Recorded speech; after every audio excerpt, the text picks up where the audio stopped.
hello. Before I say anything, I already recorded 24 minutes of this video.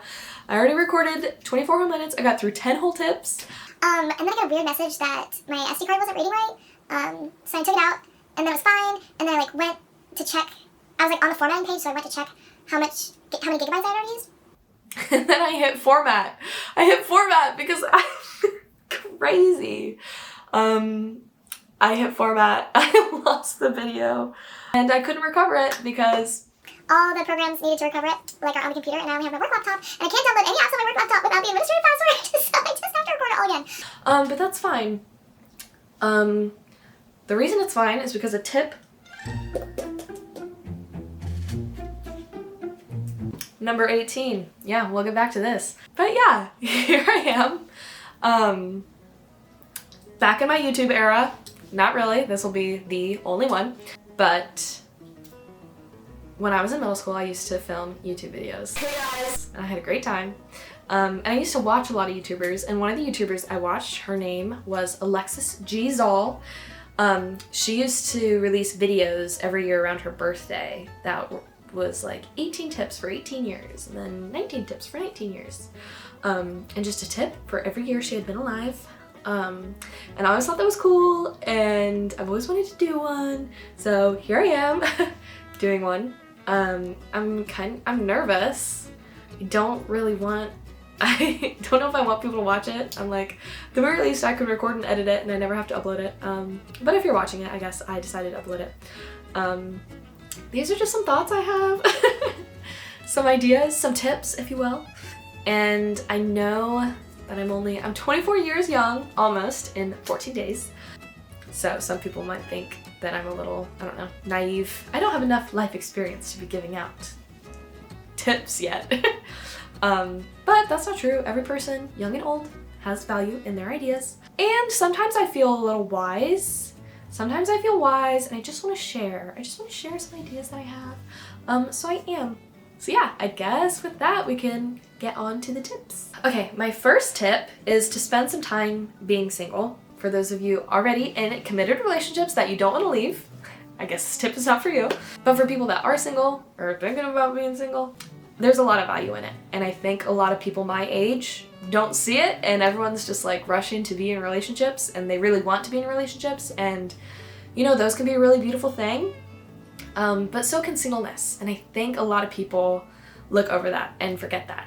And it's a really important life skill to learn how to do life on your own and to do it without that, constant emotional support or whatever kind of support you get from a partner. A lot of people, when they get out of relationships, are looking for the next relationship.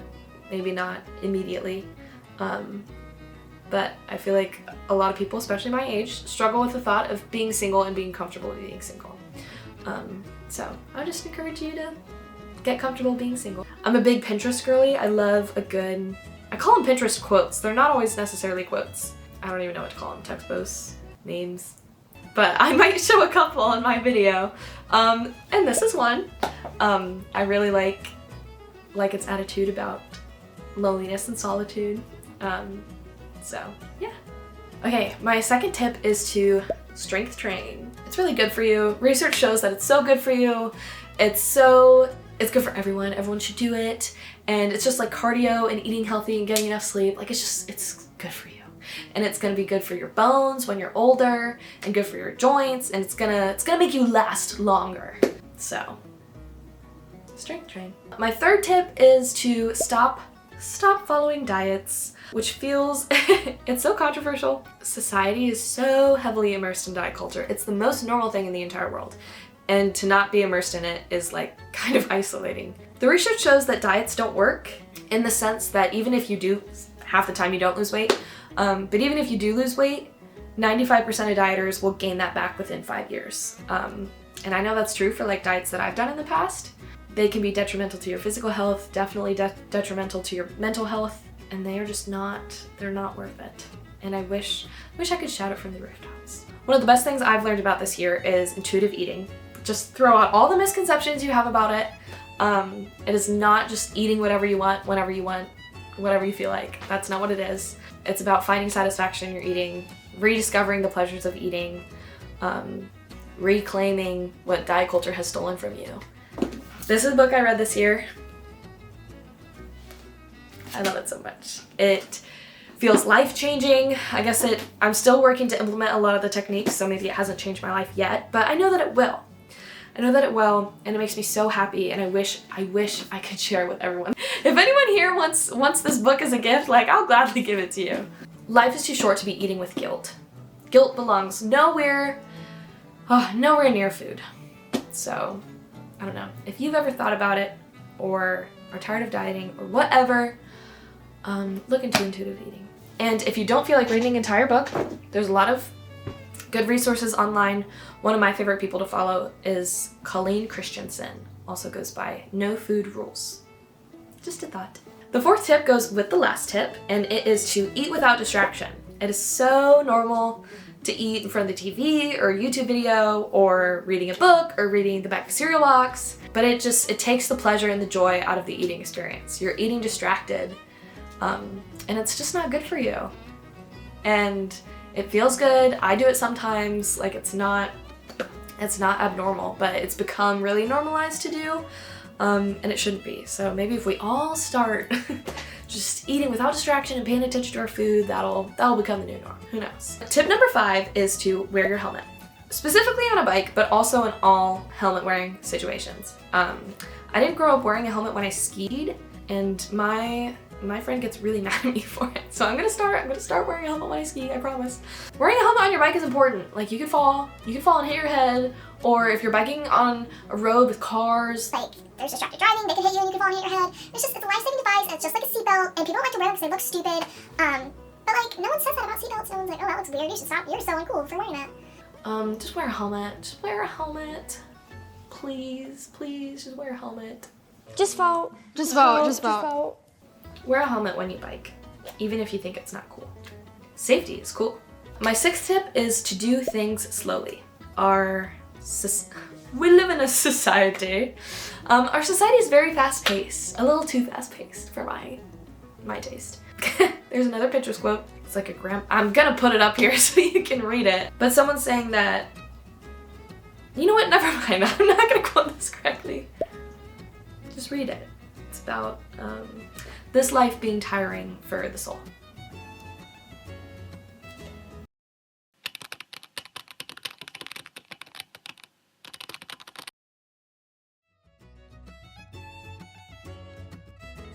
My 7th tip is perhaps the hardest to hear, / the most annoying to hear, / the most controversial, but it's my video and I can say whatever I want. So my 7th tip to you is to evaluate your relationship with your phone. It's much easier said than done. I struggle with it. Everyone I know struggles with it. These people have invented very addicting things, and then we got addicted to them. So there's like no shame in that. Absolutely no shame in being addicted to the things designed to be addictive. But quite frankly, we're wasting our lives. Our lives are passing us right on by. One of my favorite songs about digital minimalism has the line that says, they'll forget that they're alive.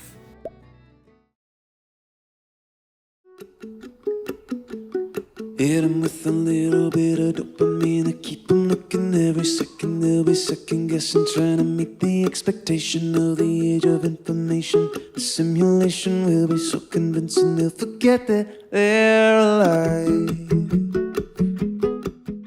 It's the whole, oh, let's invent phones. They'll forget that they're alive. And that's crazy. Like, we are. Whenever I sit there scrolling, like, I have forgotten that I have a whole life. So many things to do, so many people to talk to.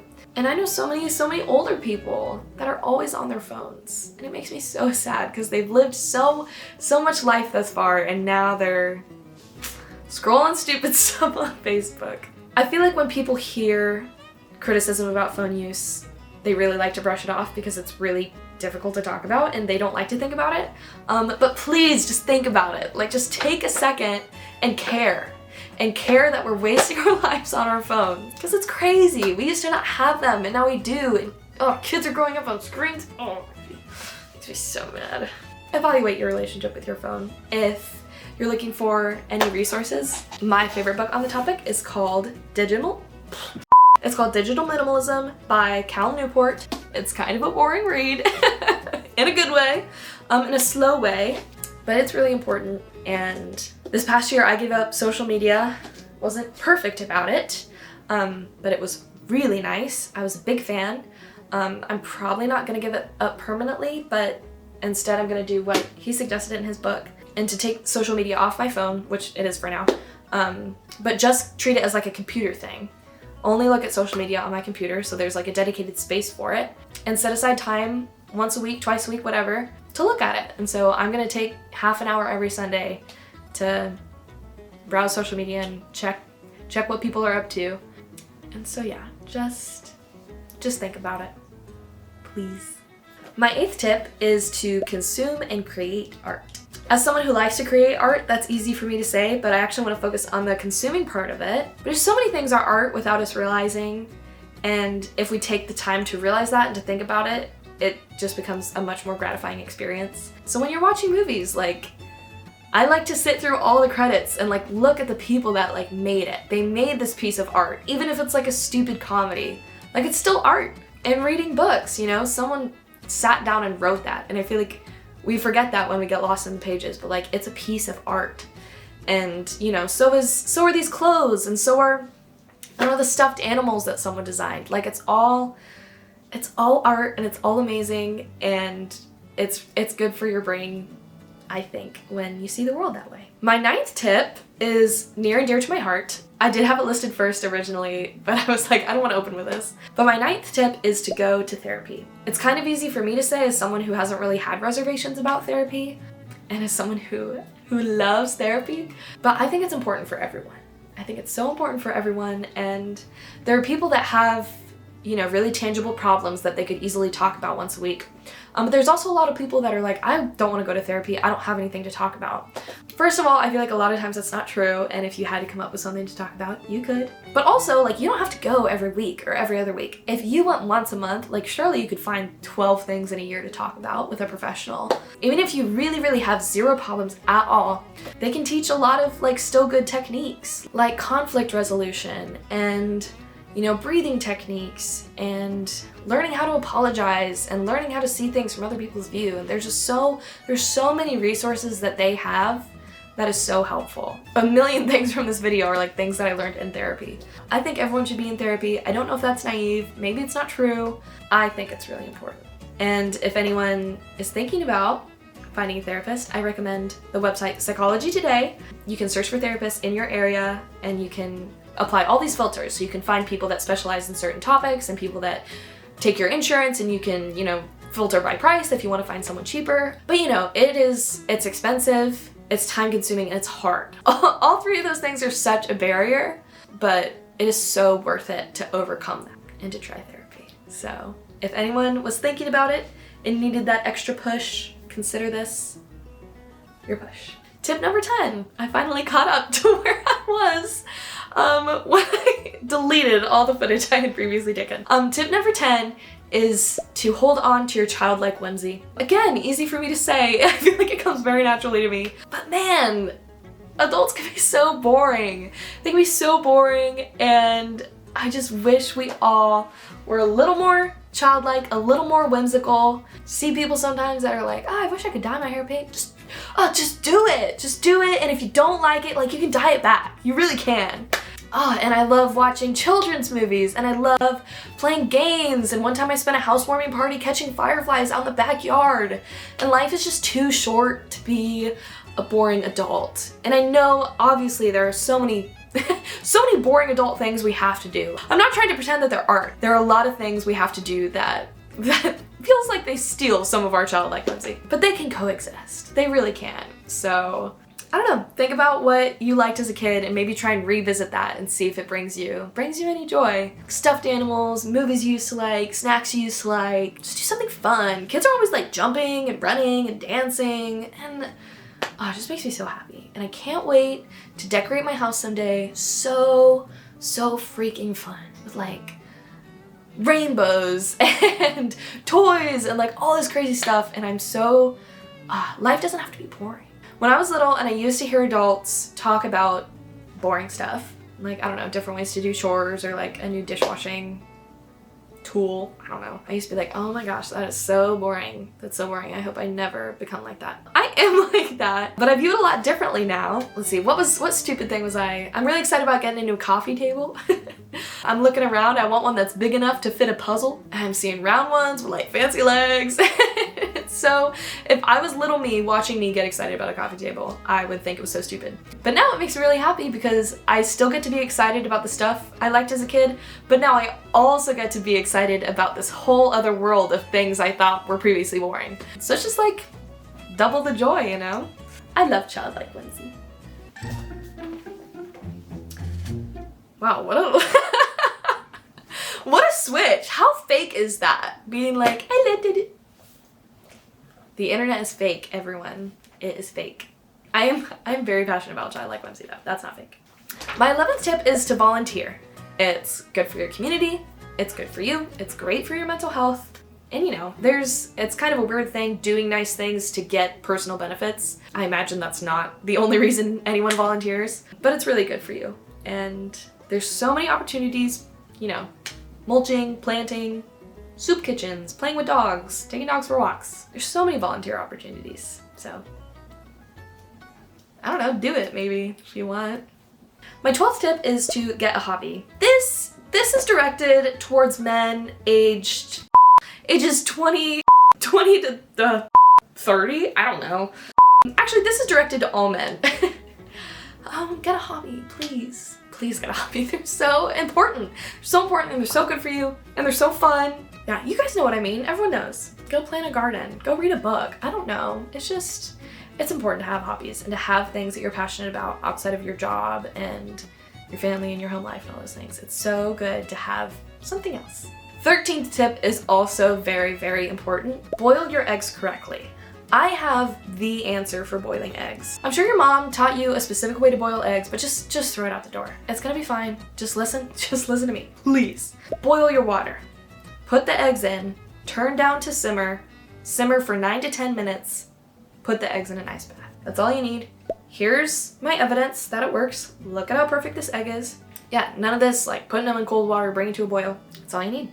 My 14th tip is to budget your money. That might be a better tip for people my age, which is the demographic of this video anyways. It's important, it's good for your future and whatever. Even if you don't want to like set a budget and stick to it, it's good to know how much you're spending on what and like what categories. It's good to track your expenses. My favorite app is called Buddy. I have to import my purchases manually, but I think that's good for you so you're like conscious of what you're spending. But it's really cute and it's pink and purple.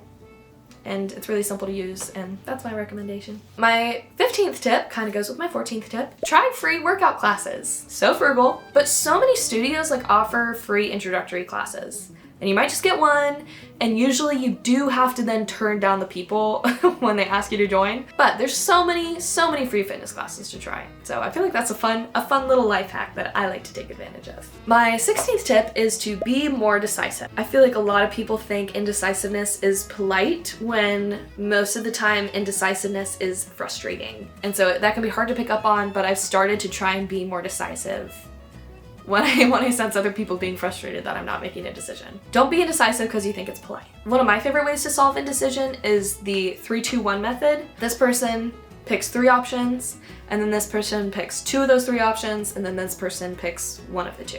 Do it for movies, restaurants, but that's a good way to beat the indecision. My 17th tip came from therapy is to create priority lists. I am a huge list girl. I love lists so much. But my to-do lists are like always so overwhelming and they always feel so important and there's too much on them. And I recently learned about a different kind of to-do lists where you separate the categories into have to, want to, and would be nice. I don't know, it's explanatory, the things that you actually have to do that day, the things that you'd like to do that day, and the things that would be nice if you could get to them. And I think the official technique is if you don't get to a want to, you move that to the have tos the next day. But it kind of helps it keep in perspective of like what are the things you actually have to do and what are the things that you want to do. This is tip number 18 and it's one of my favorites. I think about it very often. It was difficult to phrase. I ended up coming up with never assume that something is lucky or unlucky. And really, it's just an excuse to tell you the parable of the Chinese farmer. If you haven't heard of it before, you are in for a treat. The parable of the Chinese farmer. A farmer and his family in ancient China owned a horse. His neighbors said how lucky he was to have such a fine horse to plow through his fields. The farmer said, maybe yes, maybe no. One day, the horse broke through the gate and ran away. His neighbors came around to lament his terrible loss, saying it was a terrible bit of bad luck. The farmer said, maybe yes, maybe no. Days later, the horse returned to the farm along with 7 wild horses. His neighbors came around to exclaim his remarkable good fortune, saying, now you are rich. The farmer said, maybe yes, maybe no. A few weeks later, the farmer's son was training the new wild horses and fell off and broke his leg. The neighbors came around to commiserate his misfortune and said, what bad luck. The farmer replied, maybe yes, maybe no. The next week, the army came around, taking all the able-bodied young men from the village to fight in the war. The farmer's son with a broken leg was left behind. The neighbors now lamented the loss of their sons and commented on how lucky the farmer was to have his son. And you know what he said next. So basically, it's just, I don't know if I already said this, it's a story about how it's impossible to know if an event is good or bad until much later. And so good things can happen and we're not sure they're actually good, and bad things can happen and you can't be sure that it's actually bad. But I feel like it's a really nice outlook to have, to know that things that seem bad might not be bad. And I guess maybe it's a little depressing to think that things that seem good might not be good. You know, it is what it is. My 19th tip is to aim for a B- in everything that you do. This one's a big struggle for me because I'm a bit of a perfectionist and I like to aim a little higher than that. So I'm really working on it. I'm really working on aiming for the B-. Hopefully this is a B- level video. Aiming for a B- is good for your life. It is good for your stress levels. It's good for your time management. Yeah, shoot for the stars / a B-. I don't know how to end that. Oh well, who cares? B-. My 20th tip, again, is for the youngins, for the people my age. Get 8 hours of sleep. 8 hours of sleep is important, and I'm tired of people pretending that it's not. I'm tired of people staying up late and not getting enough sleep and thinking that it's like, whatever, oh, it's fine. It's not. It's so bad for you. Getting enough sleep is so important for your health. It's so important for your health, for your longevity, for your mental functioning. It's so important. And I wish everyone knew that or cared. Mainly because it would make it easier for me to get 8 hours of sleep if my friends stopped staying up so late. Just stop pretending that sleep isn't important, because it is. My 21st tip is to lean into the things that make you uncomfortable. It's important, it's good for you, and growth happens in areas of uncomfortability. I do not know if that's a word. In fact, I'm a little uncomfortable now. This is very out of my element, even though it was once very much in my element. I don't like it, I'm a little nervous, but I'm doing it anyways. And that's kind of just the approach you gotta take sometimes. If you feel like you need to be brave and you don't want to, that's the sign that you need to do it. My 23rd tip.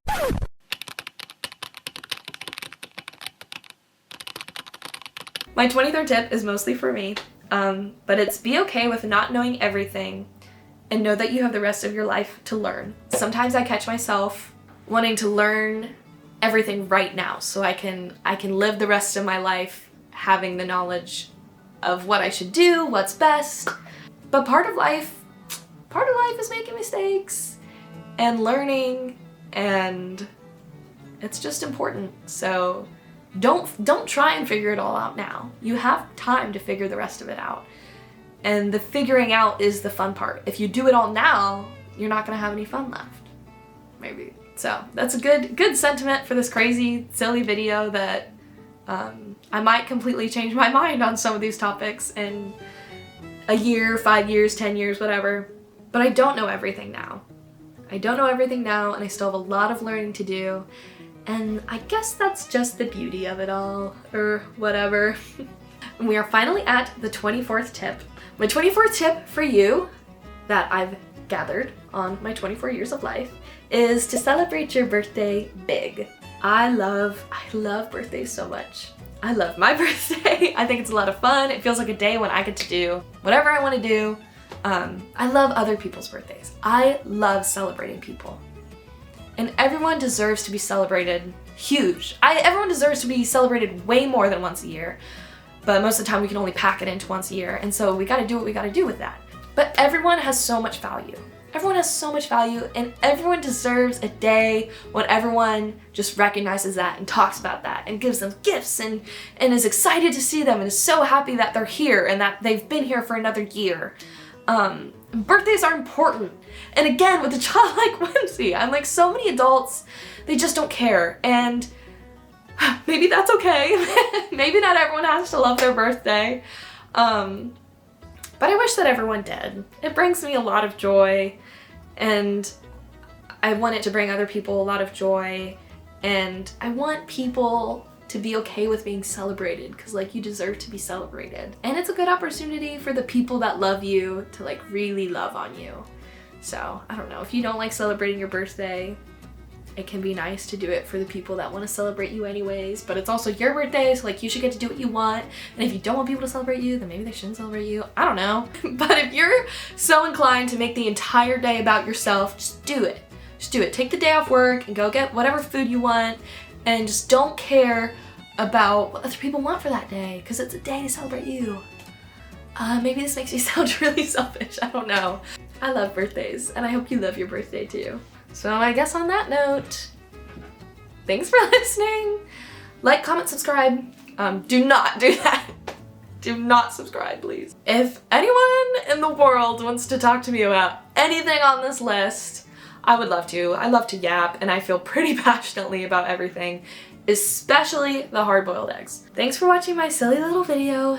Maybe, I don't know, maybe next year you'll get 25 tips. Who knows? Bye.